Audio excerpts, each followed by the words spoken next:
ضرورت کیوں نہیں محسوس ہوئی کہ کانسٹیٹیوشنل کورٹس بنائی جائیں؟ اور ٹیکنیکلی پی ٹی آئی کا موقف کیا ہے کہ کانسٹیٹیوشنل کورٹس بنانے میں کوئی حرج نہیں ہے، طریقہ کار پہ اعتراض ہے، یا اوور آل کانسٹیٹیوشنل کورٹس پر اعتراض ہے؟ دیکھیں، جہاں تک پیپلز پارٹی کی بات ہے، ان کے پاس تو چارٹر آف ڈیموکریسی کے بعد ایک بڑی گولڈن اپرچونٹی تھی جب انہوں نے 18ویں اور 19ویں ترمیم پاس کی. پورا آئین کی کافی چیزیں انہوں نے بدلی، اس میں جوڈیشری سے ریلیٹڈ بھی چیزیں تھیں، تو اس وقت کیوں نہیں اس کو انہوں نے امپلیمنٹ کیا؟ یہ تو میرے خیال سے ایک فضول سا آرگومنٹ ہے. اور میں اتنی بات کر دوں، مقصد ایک ہی ہے اس آئینی ترمیم کا. جو مرضی یہ بات کر لیں، مجھے بھی پتا ہے، آپ کو پتا ہے، اس ملک کے ہر بچے کو پتا ہے کہ ایک بالکل شخص کو سر. ایکسٹینشن دینی ہے. بالکل. اور اس ایکسٹینشن کے بعد بہت ساری اور ایکسٹینشن بھی اس پہ ڈیپینڈنٹ ہیں، اور اس حکومت کی لائف لائن ہے یہ ایکسٹینشن. یہ بھی میں آپ کو کر دوں، کیونکہ کوئی انڈیپینڈنٹ چیف جسٹس آ گیا، اگر اس نے الیکشن ٹریبیونل صحیح طرح اپوائنٹ کر دیے اور وہ الیکشن ٹریبیونلز نے قانون کے مطابق 6 مہینے میں فیصلے کر دیے، تو یہ فارم 47 کی حکومت جو ہے یہ ہاؤس آف کارڈز کی طرح گرے گی. یہ اسی کی پروٹیکشن کے لیے سارا کچھ ہو رہا ہے. جہاں تک تحریک انصاف کی بات ہے، اوکے، ہم بالکل جوڈیشل ریفارمز ہونے چاہیے، لیکن ایسے نہیں ہوتے. ہم کانسٹیٹیوشنل کورٹ کے حق میں تو بالکل نہیں ہے، کیونکہ سپریم کورٹ ایک کانسٹیٹیوشنل کورٹ ہی ہے. ہائی کورٹ بھی ایک کانسٹیٹیوشنل کورٹ ہے. آرٹیکل 199 اور 184(3) کلیئر ہے. کانسٹیٹیوشن انفورس کرا سکتے ہیں آپ جا کے سپریم کورٹ میں بھی، ہائی کورٹ میں بھی. یہ صرف فضول آرگومنٹ ہے. پیرالل کورٹ کو جوڈیشل سسٹم نہیں بن سکتا کامن لا کنٹریز میں. اور دوسری بات، آپ نے ریفارمز کرنے، 20 سے 22 لاکھ کیسز پینڈنگ ہیں آپ کی لوور جوڈیشری میں. آپ وہاں پہ کیوں نہیں کیپیسٹی بلڈنگ کر کے ججز کی تعداد بڑھاتے؟ اگر آپ ریفارمز میں سیریس ہوتے، آپ ہائی کورٹ کے ججز بھی بڑھاتے، آپ لوور کورٹ کے ججز بڑھاتے. یہ صرف مقصد ہے، ایک نیفیریس ڈیزائن ہے، ایول ڈیزائن ہے، اس ملک کی جوڈیشری پہ حملہ کرنا ہے، اس کو قابو کرنا ہے، executive branch of the state کے سبسروینٹ کرنا ہے. کیوں؟ جوڈیشری دکھانے لگی ہیں آنکھیں. وہاں ایک سائلنٹ ریولوشن آ رہا ہے. اسلام آباد کے ہائی کورٹ کے ججز قابو میں نہیں آ رہے. وہ بتا رہے ہیں کہ کس طرح جوڈیشل پروسیس میں انٹرفیئرنس ہو رہی ہے. لاہور ہائی کورٹ کے ججز بھی بہت سارے قابو میں نہیں آ رہے. اور اسی طرح باقی ملک میں سرگودا کے جج نے آنکھیں دکھا دی آپ کو کہ میں قانون آئین کے مطابق فیصلہ کروں گا. اور آنے والے چیف جسٹس منصور علی شاہ صاحب، یہ بھی نہیں قابو آنے والے، کیونکہ وہ آئین کے ساتھ چلتے ہیں، قانون کے ساتھ چلتے ہیں، انڈیپینڈنٹ جج ہیں. وہ نفرت لے کے اس عہدے پہ نہیں بیٹھتے، وہ عمران خان کی نفرت میں فیصلے نہیں کرتے. اس وجہ سے آپ کو قبول نہیں ہے. آپ کو قبول ہیں وہ ججز جو پی ٹی آئی کو قابو کر لیں، کسی طرح آپ کی مدد کریں. نہیں تو سر، یہی لیکن سارا مقصد ہے. کیا منصور علی شاہ صاحب آپ کو لگ رہا ہے کہ ممکنہ چیف جسٹس بن سکیں گے؟ یہ بھی تو ایک بڑا سوال ہے نا، کہ کیا واقعی ان کو بنایا جائے گا یا وہ بنیں گے؟ کیونکہ اکارڈنگ ٹو سینیورٹی جو طریقہ کار ہے وہ بھی اگر تبدیل ہو گیا تو پھر تو بڑا مشکل ہے کہ ان کو چیف جسٹس بنایا جائے. دیکھیے، میں نے تو وہ بات کرنی ہے جو آئین اور قانون ہاں. کہتا ہے. ٹھیک ہے، آئین تو یہی کہتا ہے منصور علی شاہ صاحب کو چیف جسٹس ہونا چاہیے، لیکن ان کے جو ڈیزائن ہے، کیوں، وہی تو بات ہو گئی نا کہ ساری جو جنگ چل رہی ہے، ڈفرینٹ حملے ہو رہے ہیں، اس کا مقصد ایک ہے، اینڈ آبجیکٹو ایک ہے. 2/3 چاہیے. اور 2/3 کیوں چاہیے؟ جی، ایک انڈیپینڈنٹ جج کا راستہ روکنا ہے، اپنی مرضی کے ججز انسٹال کرنے ہیں، تاکہ کمپلائنٹ اوبیڈینٹ جوڈیشری آئے. کل میں خان صاحب کے ساتھ تھا، انہوں نے بڑا اچھا لفظ بولا، آپ نے شاید سنا بھی ہو. انہوں نے کہا کہ یہاں پہ ہم جسٹس منیر کو سنتے آئے تھے، اور جسٹس منیر کی نا روح کو بڑی تسکین پہنچی ہوگی، کیونکہ اب ان کی جو نمبر ہے اس کو کوئی کراس کر چکا ہے. Now we are dealing with justice Munir pro max. بالکل. سو میرے خیال سے یہ سچویشن ہے. آئی ہوپ کہ لوگوں کو عقل آئے کہ جو جوڈیشری کے ساتھ تماشا ہو رہا ہے یہ نہ ہو. یہ میں صرف پی ٹی آئی کا رہ کے یہ بات نہیں کر رہا. As a student of law, bar کا میں حصہ ہوں، میں لائر ہوں، مجھے فکر ہو رہی ہے اس ملک کی جوڈیشری کا کیا حال یہ لوگ کرنے لگے ہیں. اگر جوڈیشری کے ساتھ یہ سلوک انہوں نے کیا، ہمیں کوئی لوگ سیریس نہیں لیں گے. باہر کے ملک جنہوں نے آربیٹریشن ہوتی ہیں باہر، آپ کو پتہ ہے انٹرنیشنل، انہوں نے ججمنٹس انفورس کرانی ہوتی ہیں. اچھا نیازی آپ کے صاحب سر، معذرت آپ کی بات کاٹ رہی ہوں، لیکن بڑا امپورٹنٹ ایشو ہے، اس کے اوپر آپ کا کامنٹ چاہوں گی کیونکہ سیگمنٹ کا وقت ختم ہوگا. ایک تو مجھے یہ بتائیے گا کہ مخصوص نشستوں کے اوپر جو مسئلہ ہے وہ بھی ختم ہوتا ہوا نظر نہیں آ رہا ہے. بڑا کلیئر ڈیسیجن سپریم کورٹ کا آ چکا ہے 8-5 کا، اور اس کی وضاحت کے بعد تفصیلی فیصلہ بھی آ گیا، لیکن بظاہر تو انٹینشن نظر نہیں آ رہی ہے، الیکشن کمیشن بھی چلا گیا اس کے خلاف۔ دوسرا، الیکشن کمیشن میں ٹریبیونلز کے حوالے سے بھی آج درخواست کی جب سماعت ہوئی ہیں، آپ کو بظاہر کیا لگ رہا ہے کہ الیکشن کمیشن کی مطلب ایک اندازہ تو ہے، لیکن کیا واقعی الیکشن کمیشن کو کنونس کر سکے گی پی ٹی آئی ٹریبیونلز کے حوالے سے بھی؟ اور کیا مخصوص نشستوں کے اوپر سپریم کورٹ انٹروین کر سکتی ہے مزید اگر الیکشن کمیشن نہیں مانتا فیصلہ؟ دیکھیں الیکشن کمیشن کو ہم کیا کنونس کریں، الیکشن کمیشن تو ایک کنونسڈ مائنڈ کے ساتھ بیٹھا ہوا ہے، وہ تو فیصلہ کر کے گھر سے آتے ہیں صبح ناشتہ کرتے ہوئے سکندر سلطان راجہ صاحب کہ آج پی ٹی آئی کے خلاف ہم نے یہ والا فیصلہ دینا ہے، تو ان کو تو کیا کنونس کریں، یہ سپریم کورٹ ہی کرے گی۔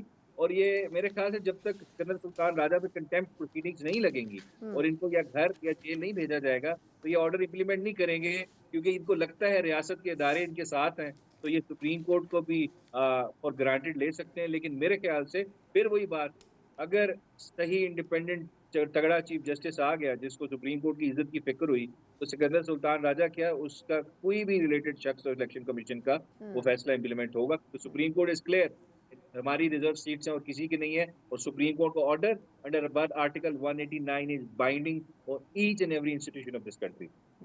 بالکل ٹھیک، بہت بہت شکریہ ابو زید سلمان نیازی صاحب سر، آپ کے قیم پاکستان تحریک انصاف کے سینئر وکیل بھی ہیں، ممبر کور کمیٹی بھی ہیں۔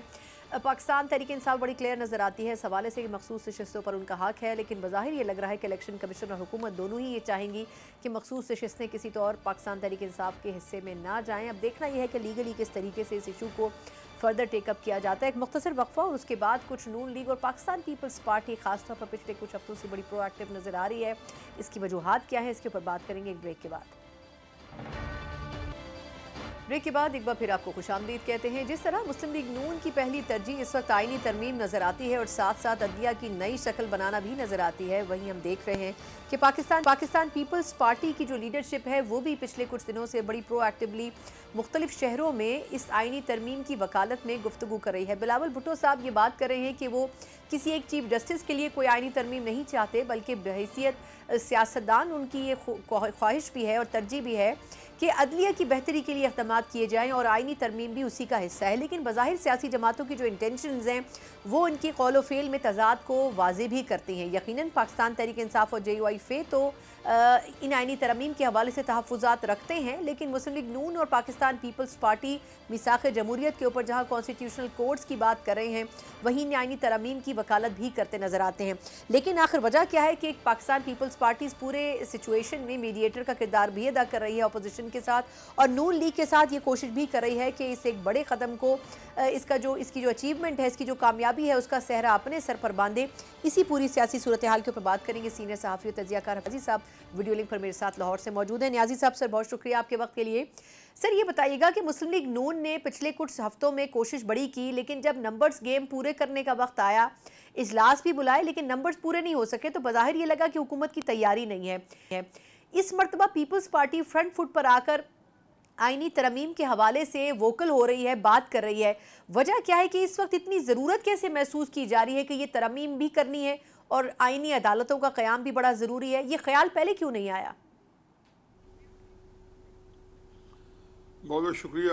دیکھیں جی، میرا نہیں خیال کہ پیپلز پارٹی کو اب فرنٹ فٹ پہ آئی ہے۔ اگر آپ تھوڑا سا جو ہے یادش بخیر پیچھے جائیں تو جب یہ اس بات کے بارے میں ایک تھوڑی سی خبریں جو ہیں وہ ہمارے سامنے آنی شروع ہوئی تھیں، تو آپ کو یاد ہوگا کہ صدر زرداری صاحب مولانا فضل الرحمان صاحب کو ملنے کے لیے ان کے پاس گئے تھے، اور میرے خیال میں شاید ان کے ساتھ محسن نقوی صاحب بھی تھے۔ یہ شہباز شریف صاحب سے پہلے گئے تھے، اور اس کے علاوہ تحریک انصاف والوں کے ساتھ بھی وہ کسی نہ کسی جگہ پہ ان ٹچ تھے، اور یہ کہنا کہ جی کوئی بہت زبردست قسم کا کنسنسس ڈیولپ ہوا چاہتا تھا تو یہ غلط ہوگا۔ لیکن اتنا ضرور تھا کہ آئین کے اوپر ساری سیاسی جماعتوں کے جو اسمبلی کے اندر ہے ایک گفت و شنید جاری تھی، اور اس کے اندر ایک منیمم کنسنسس ہونا تھا۔ ہو سکتا ہے کہ کانسٹیٹیوشن کورٹ میں تب بھی ہو گیا ہوگا۔ مجھے ایک بات آج بلاول صاحب کی میں نے پوری وہاں پہ جو بلوچستان ہائی کورٹ بار ایسوسی ایشن کے سامنے جو ایڈریس ہے، جو کوسچن آنسر ہے، تو مجھے ان کو بہت اپریشیٹ کرنا ہے۔ پہلے تو یہ ہے کہ انہوں نے ایک مشن کے طور پر لیا ہوا ہے، اور میرا خیال تھا کہ شاید وہ جو ہے ان کا جو کم تجربہ، جس کو زرداری صاحب نے کہا تھا کہ میں ان کی ٹریننگ کر رہا ہوں یا ان کو تجربہ کروا رہا ہوں، یا وہ اس طرح انوالو نہیں تھے، جمعہ 8 دن ہی تو ان کو ہوئے ہیں سارا اس طرح کی چیزوں میں، ایکٹیویٹی میں اپنے آپ کو سامنے پیش کرتے. 5-7 سال کی کہانی ہے. اب اس میں انہوں نے ایک بڑے مدبر کا رول ادا کر کے، جہاں پہلے وکیلوں کو شروع کراچی سے، اس کے بعد بلوچستان گئے ہیں، اب کے پی بھی شاید جائیں. ایک تو ان کا امیج جو ہے پاکستان میں دوبارہ ایک کوئی نیشنل لیول کا لیڈر جو ہے اس کا ابھر ہے. دوسری بات یہ کہ یہ ایک اس میں اب زیادہ بہتر طریقے سے ترمیم آئے گی. ظاہر ہے حکومت کی خواہش تو نہیں تھی، لیکن ہمیشہ ہوتا ہی ہے کہ انہوں نے 20-22 کلازز پڑھ رکھی ہوئی تھی جو اس میں ترامیم کرنی تھی. اب وہ تو نہیں ہو سکے گا. 2 ترامیم جو کہ حکومت کو بھی سوٹ کرتی ہیں، فوری نوعیت کی بھی ہیں جو حکومت کو چاہیے، اور وہ ہے کانسٹیٹیوشنل کورٹ اور ان کے اندر ججز کی اپائنٹمنٹ. میرا خیال ہے جب یہ ہو جائے گا تو حکومت کو اس پہ اکتفا کرنا چاہیے. پھر ریسٹ جو ہے ان کے لیے مسائل اتنے شدید نہیں ہوں گے، کیونکہ اصل میں جو حکومت سے جو جو بالا جو قوتیں ہیں جن کی اس ترمیم میں بڑی جو ہے خواہش ہوگی، اور جو کسی حد تک اونائڈ ہے سپریم کورٹ کے رویے سے، یا جو ان کے مطابق فیصلے نہیں آ رہے، تو ان کی بھی کوئی آسودگی ہو جائے گی. اچھا، تو ویسے عدالتوں کا یہ حال ہے. جی پلیز بتائیں. اچھا، لیکن نیازی صاحب سر آپ نے تو بہت مطلب زبردست اس کی طرح منظر جو آپ نے بیان کیا، یہ بات تو ٹھیک ہے کہ اب حکومت کو بیک فٹ پر جانا پڑے گا اور بہت لمیٹڈ چیزوں کے ساتھ وہ آئیں گے. لیکن سر اب جس طرح وفاقی وزراء یہ کہہ رہے ہیں کہ جی ہمیں تو ضرورت نہیں ہے JUI کی بھی نمبرز ہمارے پاس پورے ہیں، اور ہم صرف ان کو اس لیے لینا چاہتے ہیں کہ ایز اے گڈ جیسچر ہم چاہتے ہیں کہ وہ شامل ہوں. سر مجھے بتائیں کہ اگر JUI بھی نہ ہو تو حکومت نمبرز کیسے پورے کرے گی؟ یہ آرٹیکل 63A کی جو پوری ایکسرسائز ہے کورٹ میں جا رہی ہیں، اسی وجہ سے جا رہے ہیں کہ PTI کے لوگوں کو یا باقی جماعتوں کے لوگوں کو فلور کراسنگ کی طریقے سے مینیپولیٹ کر کے پھر ووٹ دلوائیں ان سے. دیکھیں جی، ایک چیز ہے اس کا کوئی حل نہیں ہے. اس وقت ایک ٹرسٹ ڈیفیسٹ ہے، اور یہ ٹرسٹ ڈیفیسٹ جو ہے ایک عرصے سے قائم دائم ہے. 2018 سے جب سے ہائیبریڈ سسٹم آیا ہے وہاں پہ، اور اس سے پہلے بھی چلو کر لیں 2 سال، 2016 دسمبر میں شاید ثاقب نثار صاحب اللہ تعالیٰ نے اس مملکت پہ نازل کیا تھا. تو یہ جو حرکتیں ہوتی رہی ہیں اور عمران خان صاحب کو سوٹ کرتی رہی ہیں، اور عمران خان صاحب اس کے ساتھ گزر اوقات کرتے رہے ہیں، انہی حرکات کا اور انہی حرکات کا جناب باجوہ کیا، اسی سپریم کورٹ کے ساتھ جو کچھ ان سے حاصل حصول رہا ہے. اب ظاہر ہے کہ وہ ان کو سوٹ کرتا تھا، اور وہ ایک سسٹم چل رہا تھا، اس کے اندر اس کا ایک تسلسل رہا.